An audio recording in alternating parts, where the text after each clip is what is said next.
एक शालिग्राम शास्त्री नाम के पंडित थे, बहुत बड़े विद्वान थे शालिग्राम शास्त्री। और शालिग्राम शास्त्री नाम के कई पंडित हो गए हैं। शालिग्राम एक ठाकुर साहब हैं, ठाकुर है ना एक तो शालिग्राम, जिसकी पूजा भी पंडित करते हैं, और इसका इतनी पूजा है कि उसके नाम भी रख लेते हैं पंडित लोग। एक तो शालिग्राम थे बहुत बड़े साहित्य के विद्वान, दूसरे बाद वाले, पहले वाले नहीं, स्वामी जी के समय वाले नहीं, वो इनके गुरु थे पंडित बुद्धदेव विद्यालंकार, जो आगे चल के स्वामी समर्पणानंद सरस्वती हुए, जिनके शिष्य स्वामी विवेकानंद हैं, और आचार्य कृष्ण स्वामी दीक्षानंद हुए, और उनके शिष्य जो थे श्यामराव अग्निवेश हुए। तो कभी कभी मैं स्वामी समर्पणानंद को सोचता हूँ तो भगवान शिव जैसे नजर आते हैं। शिव जी के पास सभी लोग आते थे, देवता भी, दानव भी, और सबको हो। तो स्वामी समर्पणानंद के भी तीनों शिष्य अलग अलग दिशाओं में चले, तीनों में विशेषताएं हैं। एक तो बच्चे में स्वामी जी, लेकिन वो दो अलग अलग धारा के थे, सब उनके प्रेरणा पाते थे बुद्ध विद्यालंकार। तो बुद्धदेव विद्यालंकार ने शालिग्राम शास्त्री की प्रशंसा की, उनसे उन्होंने साहित्य सब पढ़ा था, छंद अलंकार, अपने ग्रंथों में उनकी स्तुति की है अपने गुरु की। लेकिन ये जो शालिग्राम थे, शालिग्राम शास्त्री, वो हेड पंडित थे अजमेर के अंदर गवर्नमेंट कॉलेज में संस्कृत के, और ये बाल शास्त्री के सहपाठी थे।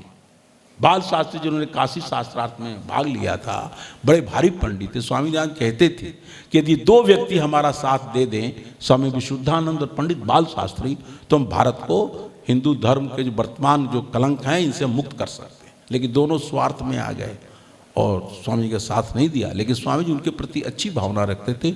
तो वो शालिग्राम शास्त्री बड़ा प्रयास किए थे कि स्वामी जी अजमेर आवें, और सदा सहता थी, यद्यपि वो पौराणिक थे, लेकिन चाहते थे कि स्वामी जी जो हिंदू धर्म का जो कलंक हैं, जो उसकी कुरीतियां हैं, जो उसके अंधविश्वास हैं, जो उसके पाखंड हैं, उसको दूर करने में लगे हुए हैं। तो शालिग्राम शास्त्री का भी योगदान था स्वामी जी को वहाँ बुलाने में।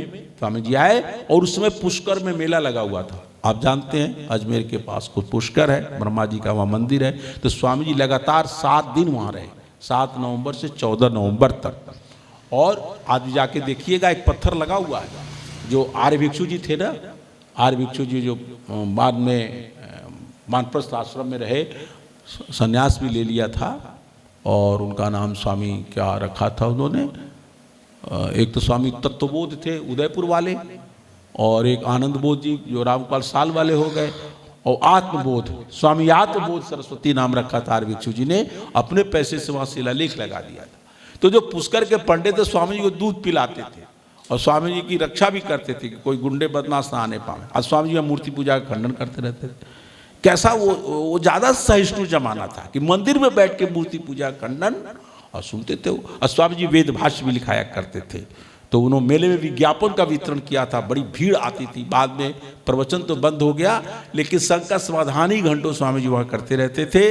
वहीं पर पहले बार मसूदा एक जगह है, मसूदा के राजा साहब थे राव बहादुर सिंह, पहली बार उनसे वहीं भेंट हुई, और बाद में स्वामी जी के भक्त बन गए वो, और बाद में अपने यहाँ भी ले गए वो।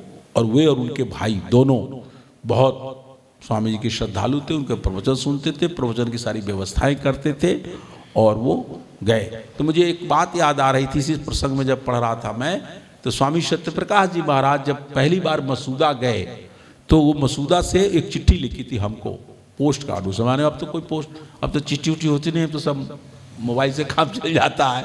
अंतर्देशीय चिट्ठी लिफाफे, अब कुछ दिनों में बच्चे जान ही नहीं पाएंगे कि ये क्या होते थे। वो डाकिया अब लाता भी नहीं, कोई भेजता भी नहीं।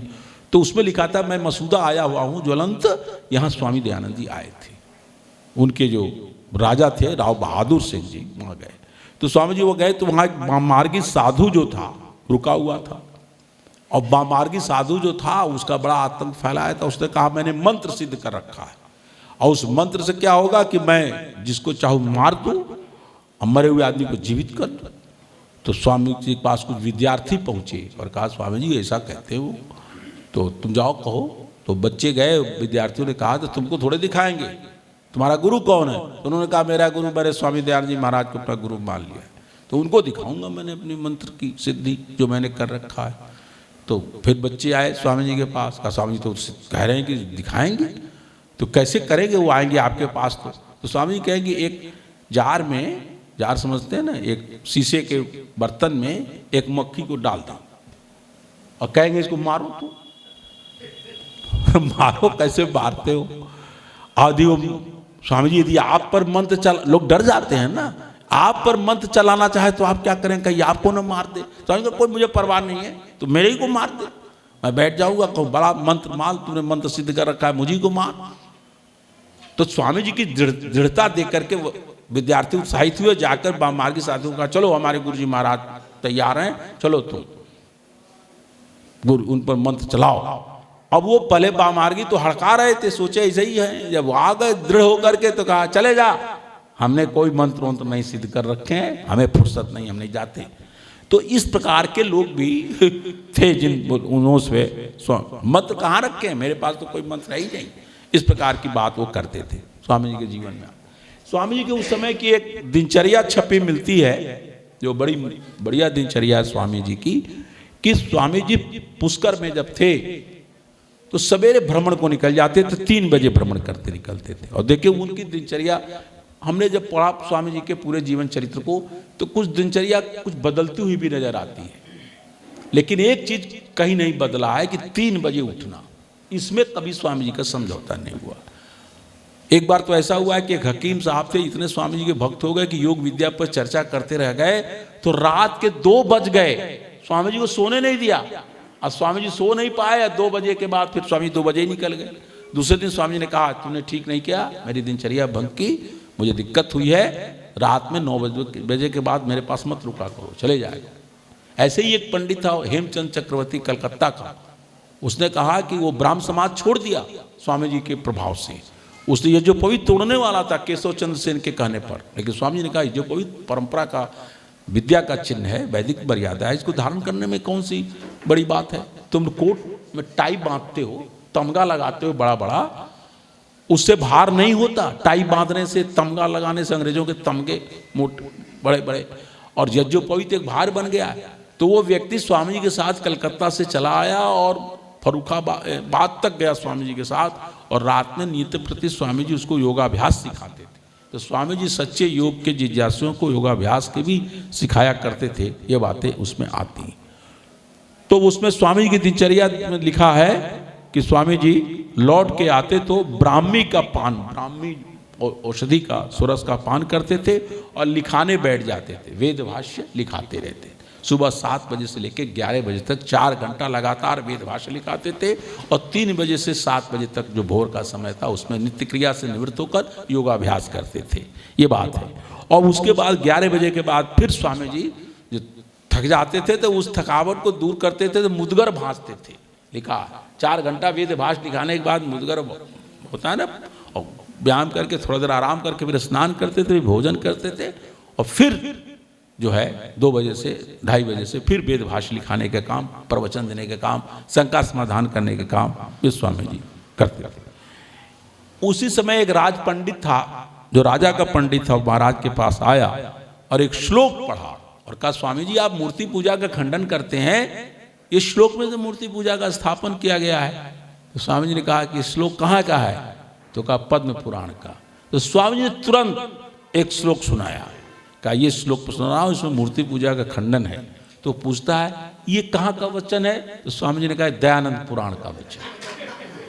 मैंने टाइम नहीं लगा, तो कहा दयानंद पुराण का वचन है, तो कहा इसको हम क्यों माने, हम उसको क्यों न माने। तो स्वामी जी ने कहा इस श्लोक जो मैंने सुनाया है दयानंद पुराण का, इसके पक्ष में वेद की साक्षी, इसके पक्ष में उपनिषद की साक्षी है, ऋषि मुनियों के ग्रंथ की साक्षी है, तुम्हारे पद्म पुराण के श्लोक में किसी की साक्षी नहीं है। इस पुराण का बनाने वाला तुम्हारे सामने साक्षात उपस्थित है, अब बता। तो लगा उसकी गिग्गी बंध गई, वो कुछ बोल नहीं पाया, लौट के चला गया। ये स्वामी जी के आया। कुछ लोग, एक पंडित आए और स्वामी जी ने कहा, स्वामी से कहा स्वामी जी गायत्री किसे कहते हैं, ये भी बड़ी भ्रांतियां गायत्री को लेकर फैली हुई थी। स्वामी जी ने गायत्री मंत्र का उच्चारण किया तो उसको जो याद था उस उच्चारण को स्वामी जी ने शुद्ध कराया। बहुत लोग मंत्र शुद्ध भी नहीं बोलते, स्वामी जी ने उसका अभ्यास से उसका गायत्री मंत्र शुद्ध कराया। जब शुद्ध कराकर वो गया अपने पंडितों के बीच में तो सुनाया गायत्री मंत्र, तो उसको लोगों ने कहा कि ये ब्रह्म गायत्री नहीं है, स्वामी जी ने तुम्हें धोखा दिया, ये असली गायत्री मंत्र ये नहीं है। तो स्वामी जी ने कहा, फिर लौट के आया, स्वामी जी असली गायत्री मंत्र नहीं है, वो तो कहते हैं कि 24 प्रकार की गायत्री, एक गायत्री नहीं है, और पात्र के भेद से अलग अलग पात्रों को अलग अलग गायत्री दी जाती है। अब देखो पंडितों का जाल। तो स्वामी जी का 24 प्रकार नहीं है, गायत्री मंत्र में 24 अक्षर हैं। 24 अक्षर का जो मंत्र होता है उसको गायत्री कहते हैं। गायत्री एक छंद है, अनुष्टुप छंद होता है, त्रिष्टुप छंद होता है, जगती छंद है, पंक्ति छंद है।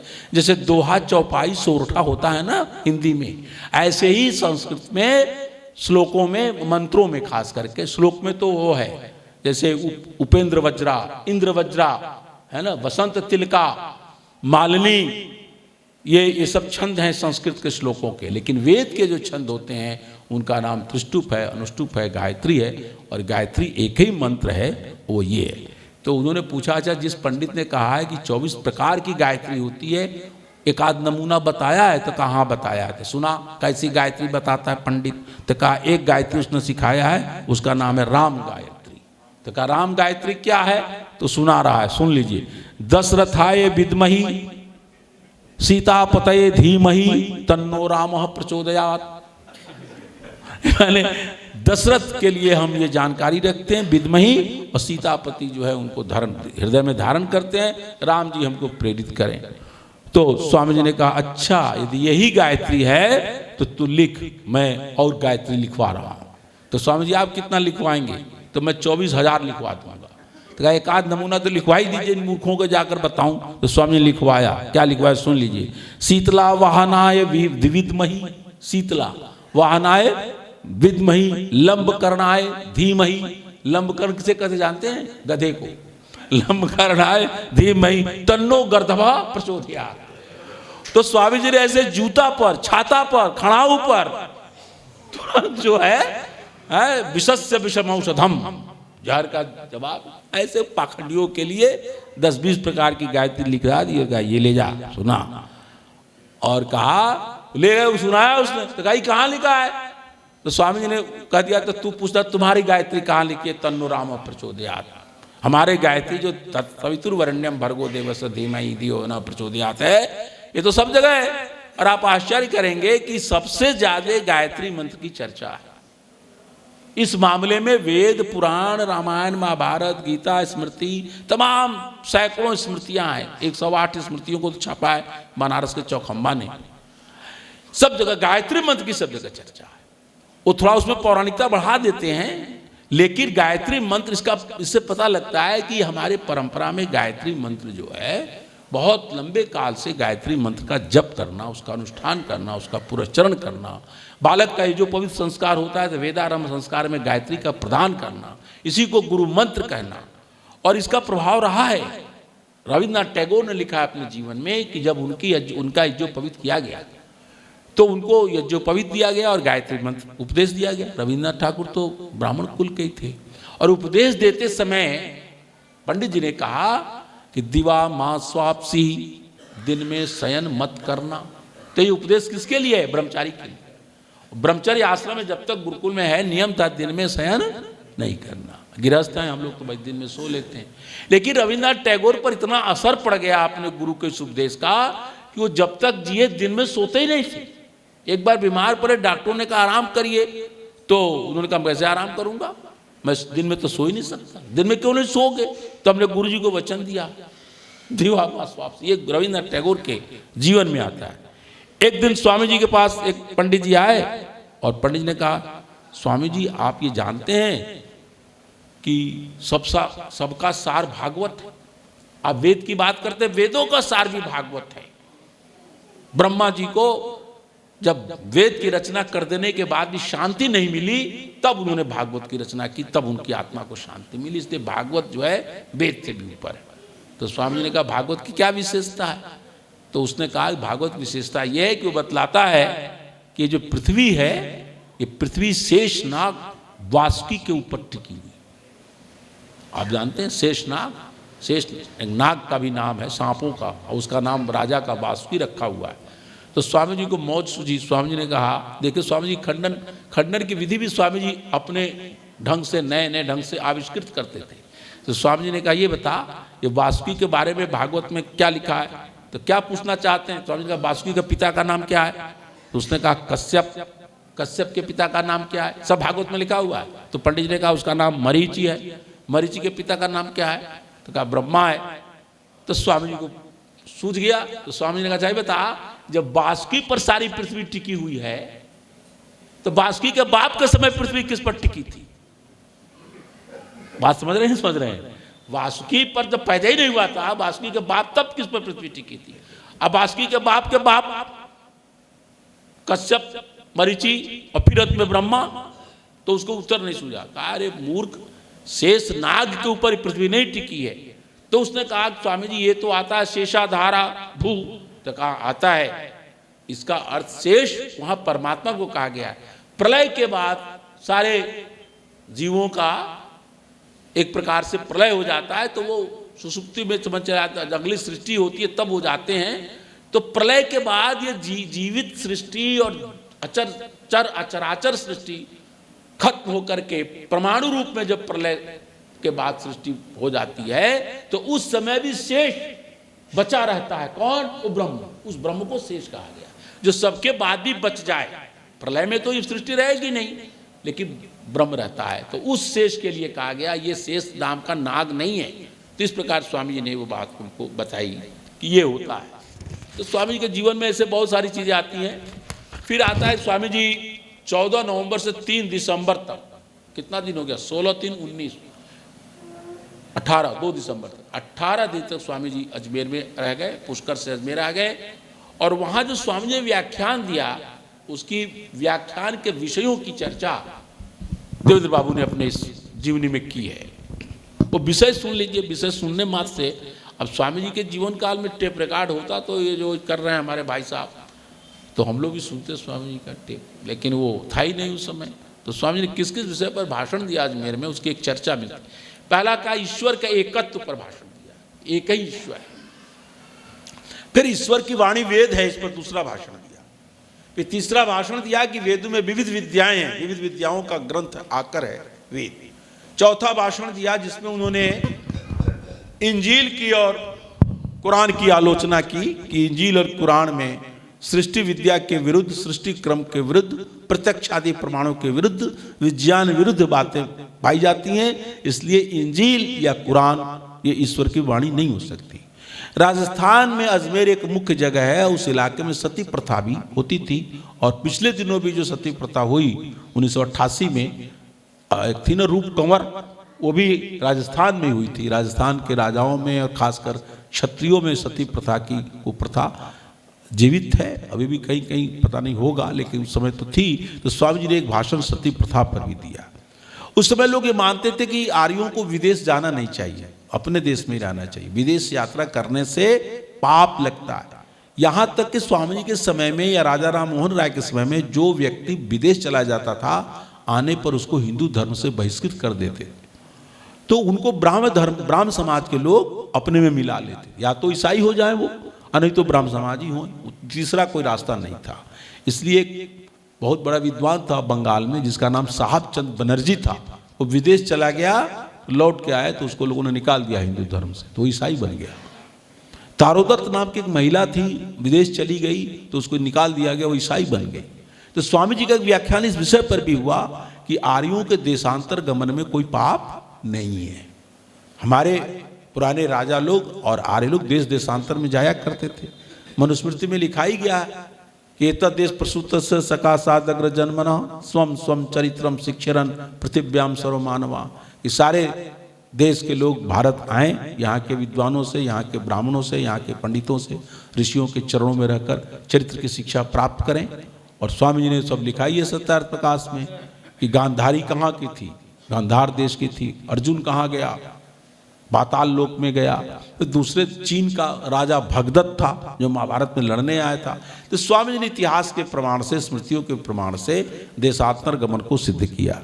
फिर स्वामी जी का एक व्याख्यान जन्म और मृत्यु पर हुआ कि जन्म क्या है, मृत्यु क्या है, जन्म के पहले क्या होता है, मृत्यु के बाद क्या होता है, पुनर्जन्म और परलोक के संबंध में भी स्वामी जी ने प्रवचन दिया। आर्यों की उन्नति कैसे थी प्राचीन काल में, अवनति कैसे हो गई, इस पर स्वामी जी ने व्याख्यान दिया। और अवनति के 4 कारण स्वामी जी ने मुख्य रूप से बताए। एक तो कहा कि आवश्यकता से अधिक जब धन हो जाता है तो विवेक नष्ट हो जाता है। उस धन का समुचित उपयोग करने की शक्ति बिरले लोगों में होती है, जैसे राजा जनक में थी। जैसे ये कुंभ जो थे, जो कुंभ में सर्वस्व दान कर देते थे, राजा थे, क्या नाम था उनका, हर्षवर्धन। बहुत ऐसे थोड़े लोग होते हैं जो धन का उपयोग करना जानते हैं। अब बाकी लोग जब बहुत धन हो जाएगा, ऐसे धनी लोग ट्रम्प हो जाएंगे। देख लीजिए क्या हो रहा है। तो असंख्य धन हो जाना भोग विलास की प्रवृत्ति होती है, हिंसा की प्रवृत्ति बढ़ जाती है, अन्याय से राज का संचालन करने लगते हैं, और इस सब की परिणति महाभारत के युद्ध में हुई, जिसके बाद आर्यों का अवनति हो गई। इस पर स्वामी जी ने व्याख्यान दिया, कहा कि अवनति दूर तभी होगी जब धन का हम सदुपयोग करेंगे और उस धन को अच्छी जगह खर्च करेंगे। हमारे अंदर साहस होना चाहिए, मितव्ययिता होनी चाहिए, आलस्य नहीं होना चाहिए, और ये सारी आर्यों की उन्नति के जो तरीके हैं उस पर स्वामी जी ने व्याख्यान दिया। इस प्रकार स्वामी जी ने व्याख्यान देकर अजमेर में अपना ये कार्यक्रम पूरा करते हैं। ये 1878 ईस्वी की समाप्ति होने वाली है और कल 1879 ईस्वी का जीवन चरित्र की कथा सुनाएंगे।